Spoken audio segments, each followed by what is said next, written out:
Ines ng MIAA. Magandang umaga ho, GM Ines. Aljo, thank you for having us. Maraming salamat. Merry Christmas ho, sir. Merry Ikaw, hindi Christmas. ka napapantag dito eh. Okay. Sige sir. Anyway, Okay. kumusta po ang paghahanda natin sa dagsaan ng mga pasahero po ngayon dyan sa NAIA? Dami na ho ba? Talaga marami. In fact, hindi lang yung ngayon lang. 2 weeks ago pa namin monitor na talagang dagsahan na ang ating mga pasahero. Both inbound and outbound. In fact, pumapatak na tayo na almost 156 around that mark, 56,000 per day. Out of that, umaabot tayo ng 41,000 to 42,000 ang inbound na galing international.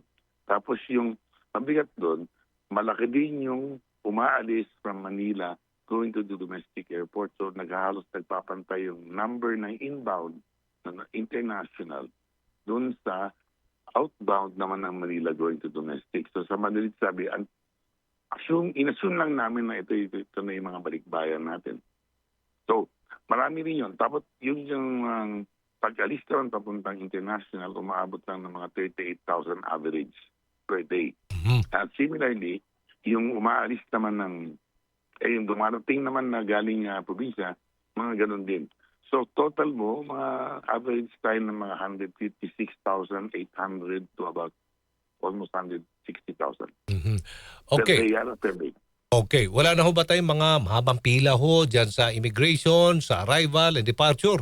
Well, although naikabit na yung ibang mga electronic gates, yung mga self-service na kiosk, meron pa rin hindi natin maalis kasi nag-peak. At saka isa pa, kasabay ng mga ginagawang improvements ng NNIC, dahil pinaghahandaan din natin, Aljo, hindi lang itong Christmas season.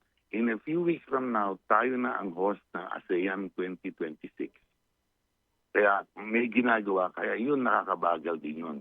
Pero sa madaling sabi, tuloy-tuloy ang improvement, tuloy-tuloy din naman ang biyahe, walang stop na normal, pero of course, hindi natin maiwasan na mayroon pa rin na nagkakaroon tayo ng pila. Okay. Yung mga e-gates natin, binuksan niya, pinasinayan ng Pangulong Marcos Jr. Sino po pwede makaraan po dyan? Ito pa arrival lang, sir, di ba? Arrival area lang. Yes, arrival lang muna. Okay. Kasi yun ay hinihimay pa ng immigration. Kasi dapat i-implement yung border control natin.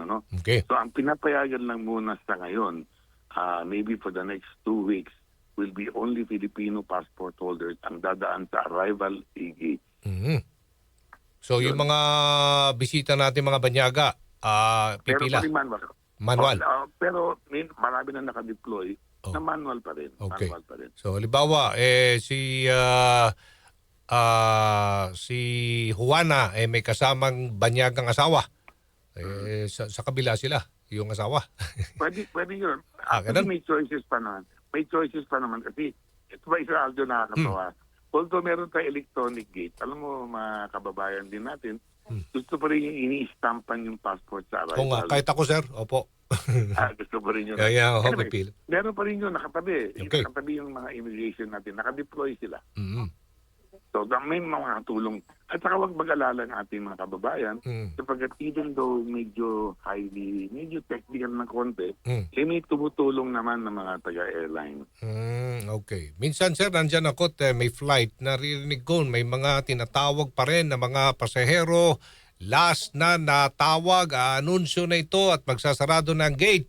O kumakain siguro doon sa, may mga bago tayong mga dyan mga kainan. Opo. Anong mga dapat natin gawin, sir? Para at least man lang marinig nila na, uy, yan na. Opo. Flight na pala. Ito nga pala isa. Maganda tinanong mo yan Kasi ang purpose ng self-kiosk, may camera yun Ngayon, kapag nag-check-in ka, self-service yun. At pinakita mo, nakunan ka na ng litrato.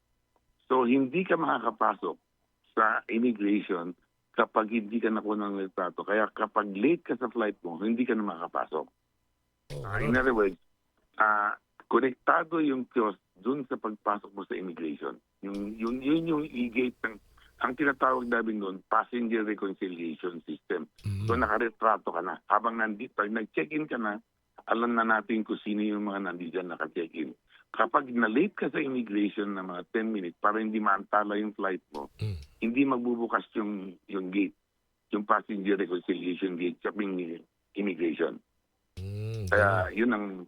Pero although nasusunod naman ngayon, so far. Okay. So pakiusap na lang siguro sa ating mga pasahero, no? May mga kainan naman ho sa mga gates eh. Marami. Tama ho, malapit ho sa mga gates. Doon na lang tayo tumambay. Oo. Marami. Gawag Oo. nga namin doon, tambayan eh. Yes, opo. Yun, sa pinayagan naman ng MIA board at ng ating MIA tayo, pinayagan naman natin na gawin nila. Maganda, parang mall. Puno-puno ng kainan. Pero alam mo, yung mga maganda dito, pati yung mga naghahatid ay nakakakain na, nakakakyat naman, nakakapasok naman. Okay. So mga ilang oras ho dapat nandyan na sa airport para mga international o kaya domestic flights? Ang suggestion ko dito, Aljo, no, although marami na tayong bagong ginabit, dahil sa traffic naman outside the airport, yung pagpunta dito, mukhang kailangan bigyan natin ng konting tinatawag na lead time, no? Hindi namin makontrol yung traffic coming to the airport. Yung magaling sa ibang, sa north o sa south, yung traffic doon na hindi namin makontrol. So suggestion ko, balik pa rin natin yung oras na yun.